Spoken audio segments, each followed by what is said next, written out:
ఈ కొల్లేరు మీద అందరి కళ్ళు ఎందుకు పడినాయి అంటే, ఇప్పుడు మొన్న బుడమేరకు వరదలు వచ్చినాయి. ఆ వరదలు వచ్చినప్పుడు మన అక్కడ ఒలిగి ఇక్కడ నీరు వెళ్ళక చాలా ఇబ్బంది వచ్చింది. అప్పుడు మళ్ళీ తిరిగి ఎందుకు చేప ఎందుకంటే అదంటే కథలాగా చివరికి ఆ కథ కొల్లేరుకి జరిగింది.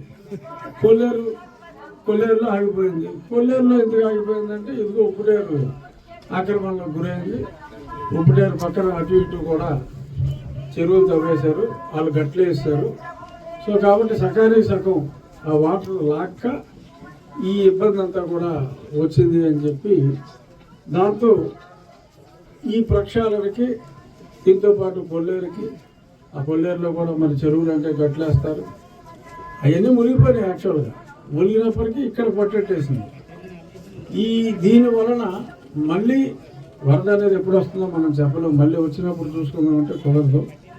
ఇది చాలా స్ట్రిక్ట్గా ఆ సమస్యకు పరిష్కారం వచ్చే లోపు ఇంకా వాటర్ అక్కడ స్టాగ్నేషన్ కూడా ఎప్పుడూ ఉండదు అని ఒక భరోసా కూడా ఇవ్వాలి. కాబట్టి ఇది కామినేని శ్రీనివాస్ గారు, నేను ఈ ఆక్రమణలో అటు ఉప్పుటేరు, కొల్లేరు, బ్రతుకు తెరువు, సరే ఆ పక్షుల మనగడికి ఏం చేయాలి, ఈ జరాయితీ భూములు, వెంగళవారి భూములు, ఇంకోటి భూములు, ఆ త్రీ కంటూర్ బయట భూములు ఎలాగా ఇబ్బంది లేకుండా రైతులు కూడా బ్రతకాలి అనేది ఆలోచిస్తూ, అది అలా ఉన్నప్పటికీ ఈ ఆక్రమణల వలన మళ్ళీ ఆ పైన మళ్ళీ వరద వచ్చినప్పుడు ఇబ్బంది ఉంది. కాబట్టి ఈ ఉప్పుటేరు ఆక్రమణలు మనం స్వయంగా తొలగించకపోతే అది కొల్లేరుకు కూడా గొప్ప కొల్లేరు అయిపోతుంది అంటారు చూసారా, అలాంటి రిస్కులు ఉంటాయి. కాబట్టి మనం అందరూ ఒకే మాట మీద ఇక్కడ ఉప్పుటేరుని ఆక్రమించుకున్న ఆ లేయర్ అయితే మటుకు ఏరుకి మా పక్క, మీ కైకలూరు పక్క, 2 జిల్లాల పక్కన కూడా అవన్నది తొలగించటం కంపల్సరీ. అక్కడ మరి ఈ ద్రోణులతోటి ఆల్రెడీ తీర్చడం జరిగింది.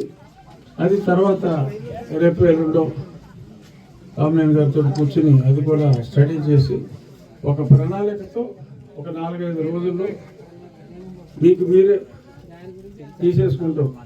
ఏదో రోబో సినిమాలో రజనీకాంత్ తిప్పేసుకుంటాడు చూసారా, అలాగే మీరు ఇప్పుకుంటారా, మేము ఇప్పాలా? మీరు తీసేసుకుంటే గొడవ లేదు, మేము ఇప్పాలన్నా సరే ఆ ఖర్చు మీకే ఉంటుంది. సో అంచేత మీ ఇష్టం. రోబోలాగా మీరు తీసుకుంటారా, మమ్మల్ని రోబో అయ్యి మిషన్లు వచ్చి తీసేయమంటారా? ఆ చాయిస్ మీది. తీయటం మటుకు తప్పదు. మన కొల్లేరు క్షేమం కోసం నేనేమి వారినున్న ఇళ్ళు అట్లా కాదు, ముందు లోనకెళ్ళి గట్టును ఆనుకుని లోన ఇంకో గట్టేసి చెరువు చేసుకునే మాత్రం దయచేసి తీసేయాల్సిందే. ఎందుకంటే మనం ఒక్క చెరువు వేసుకుంటాం వలన పైన వచ్చిన మొత్తం కృష్ణా జిల్లా, పాత కృష్ణా జిల్లా, వెస్ట్ గోదావరి జిల్లా నుంచి వచ్చే నీళ్ళన్నీ కొల్లేట్లోకి వచ్చి ఈ ఒక్కదాని అమ్మటే సముద్రంలోకి వెళ్ళాలి. అందుకని దయచేసి దాంట్లో ఎవరు వద్దు. దాంట్లో అందరూ ఇరిగేషన్, డ్రైనేజీ, రెవెన్యూ, పోలీసు అందరూ కలిసి వస్తారు. రఘురామకృష్ణరాజు గారు నేను ఇప్పుడు చూసి దాని మీద ఎలా చేయాలో నిర్ణయం చేస్తారు. అందరూ సహకరించాలి. ఇదే ఎవరికి వ్యక్తిగత లాభం కోసం కాదు. కొల్లేరు రాబోయే రోజుల్లో ముంపు గురవకుండా ఉండాలంటే ఉప్పుటేరు వైడెన్ చేయాలి. అది ఆ సమస్య కోసం వచ్చాం. మీరు అందరూ ఉన్నారు. అయిపోయిన తర్వాత ఇందులో ప్రత్యేకంగా ఈ కొల్లేరు సమస్య అన్నప్పుడు చంద్రబాబు నాయుడు గారిని అడిగితే మా అసెంబ్లీ మొదటి రోజు బిజినెస్ అడ్వైజరీ కమిటీ అవగాహన అప్పుడు మీటింగ్ పెట్టి చాలా క్లియర్ గా రఘురామకృష్ణరాజు గారు, నేను, ఎమ్మెల్యేలు, ఎంపీలు అందరూ ఉన్నాం. సీఎం గారు, డిప్యూటీ సీఎం గారు, ఆఫీసర్లు అందరూ ఉన్నారు. ప్రసాద్ గారు, మనోహర్ గారు ఉన్నారు. కో ఎగ్జిస్టెన్స్ అంటే పిట్టలు బతకాలి, మనుషులు బతకాలి. దాని ప్రకారం ఎలా చేయాలో, సుప్రీంకోర్టులో ఎలా చేయాలో అన్ని ఒక పర్యావరణాన్ని కాపాడుతానే ప్రజలను ఎలా సేవ చేయాలని అన్నారు. దాని మీద